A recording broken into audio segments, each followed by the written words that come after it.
think it was 2009, I smashed my head open and busted up my neck, so I could no longer do construction work or those types of things. Exactly a year after my head injury, my heart stopped. 2 weeks before I got into the hospital, someone was praying with me and got the verse, Proverbs 3 verse 5, trust in the Lord with all your heart, lean not on your own understanding, in all your ways acknowledge him and he will direct your paths. And when I was in the hospital, hooked up to the heart monitors, this verse came up on my breakfast tray, and it was trust in the Lord with all your heart. I said, Lord, you got my attention, and I'm not sure what you're trying to do with me here, but I'm in cardio. I'm the only guy in cardio.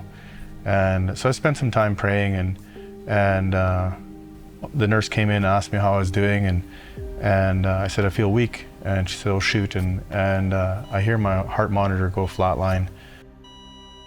I'm 35 years old, supposed to have no stress at all, but I have a construction company. How do you provide for your family? How do you take care of life?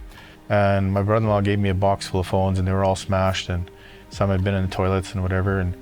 And I went home with them, and a couple hours I had a whole bunch of phones working. So I went back to see him, and with my kids, and they took the phones out of their pockets, and they were up-to-date phones, and they were working. So my brother-in-law asked, like, what's going on? And I said, I fixed them. And that week we were at Bible study or at cell group, and we were asked to just to write down something that God's done for us in our lives. And I just thought of it. It's like God provided for me my daily bread.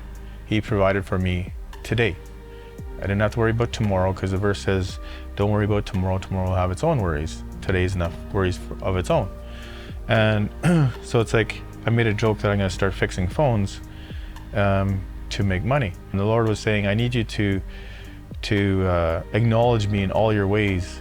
And I was so afraid to share the stories with people of what God had what he was really doing. But I started sharing with people, and I started sharing more and more in my house as they come in and fix phones, what God was doing in the day, and how he done with my heart, and just sharing the stories and not being afraid to share one-on-one with whoever it was.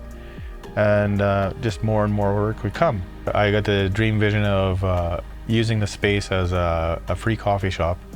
I said, Lord, free, how do I do that? And he promised me he'd provide everything for the coffee shop. So we've been open now since January end of 2020, as an open coffee shop with the discipleship materials. And people can come in, receive prayer. People come in daily. Different people come in, all ages, all walks, all faiths. I've had many different situations, many opportunities daily to share with people. I continue to share the faith stories every day. Put that first, put people first. Always taking time. The one story that comes to mind is a gentleman coming to the door, and my waiting room is full, and I just felt that I needed to go out and talk to this guy.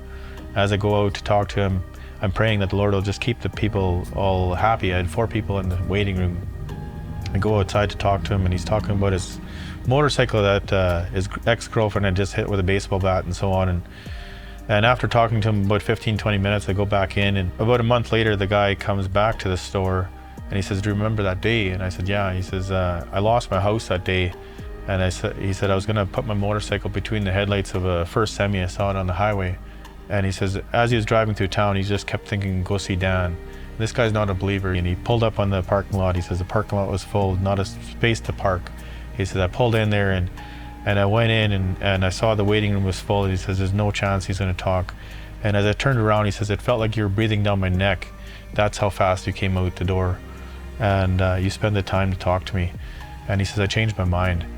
And so we never know when we have an opportunity to speak to a person or do, and the Lord's just over this time it's been on obedience in the moment, trusting and obeying, even when absolutely nothing makes sense, and especially not thinking our ways, but just trust God has got a plan.